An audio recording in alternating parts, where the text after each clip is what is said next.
Cuttino Mobley. You had a lot of experience in the NBA playoffs, correct? I had enough. Yeah, you had enough. So this time of year, it's got to feel like muscle memory to where now, doesn't your body just sort of, do you get in playoff mode even when you're not a player? Oh, yeah. You actually start gelling as a team in February, right after All-Star break.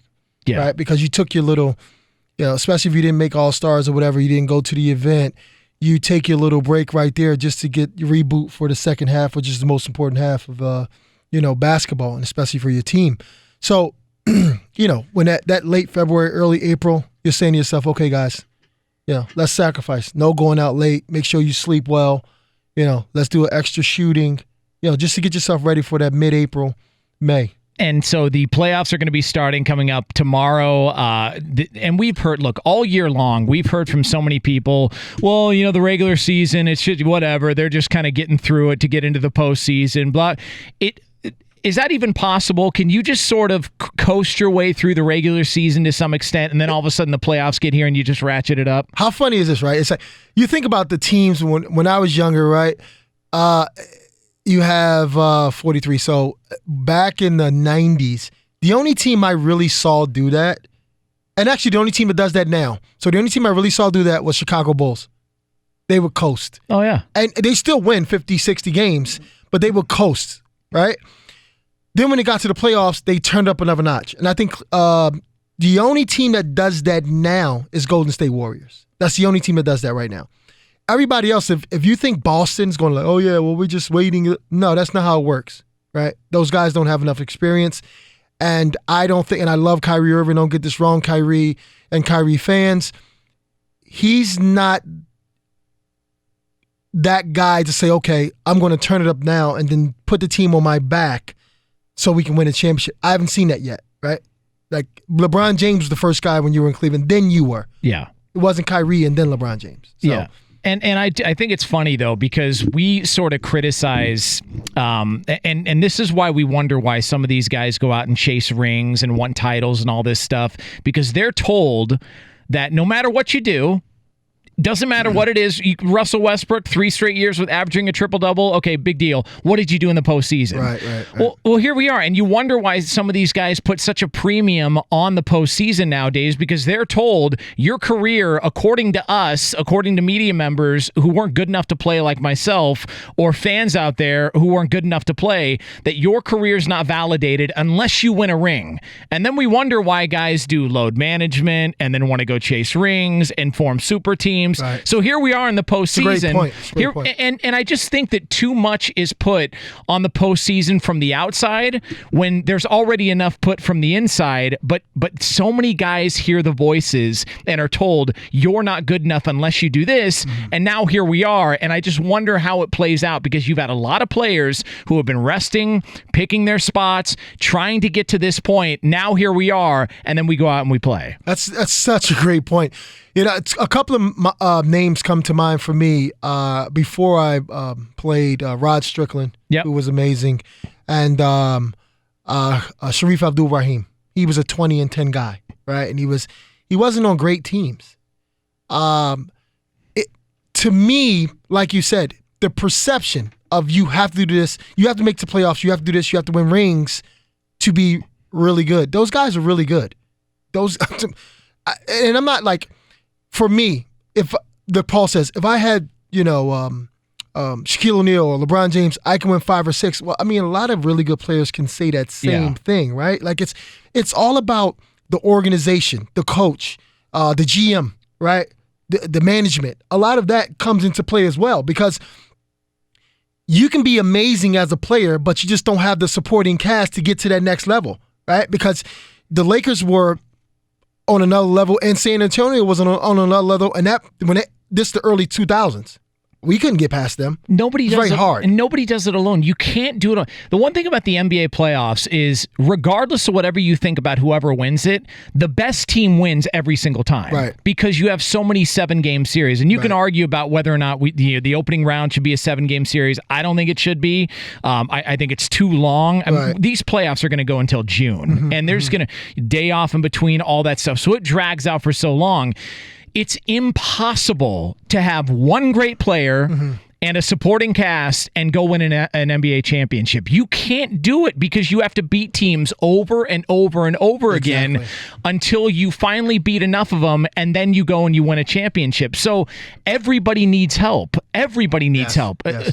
I don't care who you are. You can't find me one player in the history of the NBA who won it all by himself. It's not possible the way the playoffs are set up. And it's so funny you said it, right? But what you just explained is common sense.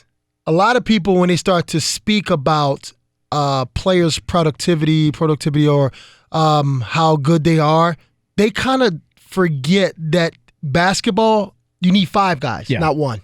right? Like, Allen Iverson, you were amazing. But if you don't have Aaron McKee and Mutombo and George Lynch and Eric Snow, who are defensive-minded people, you may not get to the finals. Wasn't Matt Geiger on that team, too? I love Matt Geiger. I love that. How about Matt, that? I love Matt Geiger. Matt was my guy. But by the way, if you have any questions on Matt Geiger, you just come straight to the source. I'm your Geiger insider here on FSR. Matt was good, man. I love Matt. Matt was the best. God. But yeah, you do. So look, Allen Iverson. He was like Leatherface. Yeah, he was. In Texas Chainsaw Massacre. Yeah, he was. And we mean that. We mean that as a compliment. Yeah, compliment. I love you, Matt. But no, Allen Iverson, he went as far as you possibly could without the greatest supporting cast. And the fact that they got one game against the Lakers and him stepping over Tyronn Lue's corpse after he hit a shot in the corner, the fact that he did that just shows you how great Iverson was. But even as great as he wasn't great enough. You can't beat all of those guys. You can't beat all those guys. And listen, it's not football. Football's one game, okay? Whoever best team wins, football's one game. And in football, usually it's not the best team. It's just a play. It's just something that happens. It's what it is, right? Because I believe that the Saints should have been in the Super Bowl opposed to the Rams. And if they play a 7-game series, maybe the Saints win 4-3. Exactly. Like that. I agree. But then and now you think about this. In basketball, Allen Iverson, the very first game, he really deep down inside thought he was going to win. The Lakers, Phil Jackson, Derek Fisher, all those guys said, be cool. It's okay. Kobe Bryant, saying that, Rick, all I'm saying that. It's like, we're going to go back, look at what we did wrong, and in these next 4 games, they have to beat us on this. And that's what made it 4-1. You know what I mean? Right.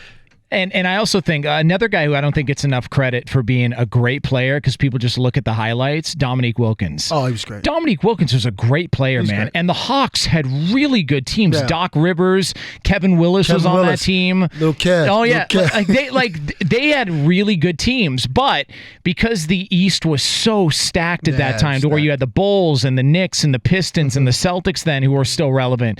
I think we all assume that it's a superstar league. Yeah, you're right. It's a superstar league, but you better have more than one superstar if you're going to win a championship. So as you look around the NBA playoffs right now, and you just look at it being a superstar-driven league, and you need more than just a superstar to go out there and win a game, who do you immediately look at right now and go, all right, well, they can't win? Like there's a team that, look, great season. I mean, obviously you can look at the Brooklyn Nets.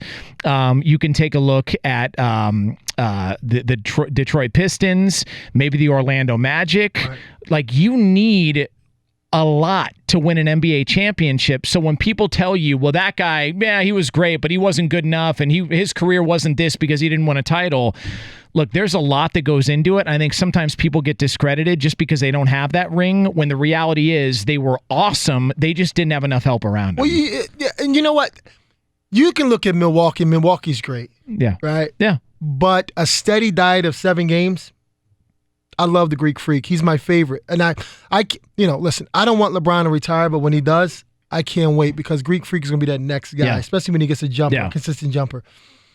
But they don't have it, right? They don't have it. I love Middleton. I love Eric Bledsoe. Brook Lopez has expanded his game out to the 3. That's great. You got the kid, Brogdon. Is that his name? Brogdon? Yeah. Obama? Call him Obama because he has Obama's voice. How you doing? He's got that. Everything he speaks. You ever hear him talk? Kid's so polite. Here, can I throw to you real quick and just pretend that you're Obama? All right, let me just do it. Let's go live now to Barack Obama joining us here on Fox Sports Radio. Barack, your thoughts on the playoffs? Well, I don't know, Jones. Let's figure it out. Toronto.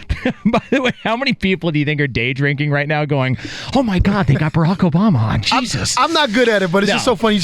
Listen to this kid when he speaks. He's so polite, so respectful, and he has that politician kind of demeanor. Yeah. It's the craziest thing. It was 2 years ago, I think. Yeah, it was about 2 years ago. Rest in peace, Rasul Butler. We were at the NBA awards show in New York. And the kid walks up to me and we're talking. And I'm like, is this Barack's cousin or something? Like, what's this? So strong handshake. Like, I love it. I'm a fan of that kid. But again, back to Milwaukee. They have a great team, but they don't have it yet. Yeah. Right? I've seen Middleton do well, but then I've seen him when it's really crucial, kind of get lost. Yeah. And Greek, you need another guy and a half to even compete to that next level. Okay, so who has it? In the Eastern Conference, who's got it? When you look at them, you go, that's a team that's got it in the Eastern Conference. Sixers. Sixers got it? Jimmy Butler is a dog. He might be a little weird and crazy. You know what I mean? He wants to win. He has that Tom Thibodeau. Tom Thibodeau was my coach. I love him. He's the best defense coach ever. Right? The worst offensive coach ever. Right? The worst. He's the worst. Oh, my God. Tom, don't say nothing when it comes to offense. I love you when it comes to defense. You taught me so much. But I like them, and I J.J. Redick, and you have Tobias Harris, and you have the closer and Embiid down low, and, right now I'm not really a fan of Ben Simmons. I'm not a fan. He's tall, right? I don't know. He's talented, but I'm not a fan of his. But he can take them to a level. He can help them get to another level, and I think that's the team to beat, because Kyle Lowry is from my neighborhood. He went to my high school. He went to my best friend's school, Villanova. He played in my AAU team. Something weird happens to that guy in the playoffs. That's my point. I just can't count on him. I can't count on him yet because, like you said before this, right? My major psychology and communications. I believe patterns. Patterns are something else. And that might be a psychological thing when the playoffs comes. Yeah. You shut down, but you have Marc Gasol now. You have Kawhi Leonard now. You have Green now, right? You have Ibaka come back. You have guys that's going to be there for you just in case you slip up and have a brain fart. You got Van whatever, the little Van Fleet. Yeah, a little short Drake looking. Yeah. Yeah. He looks like Drake's little cousin. You know what I mean? Yeah, so the Eastern Conference is going to be a lot of fun, though, especially after this opening round for however long that drags out, but it'll be a lot of fun. All right, he is Cuttino Mobley. I'm Jonas Knox in for Doug Gottlieb here on Fox Sports Radio.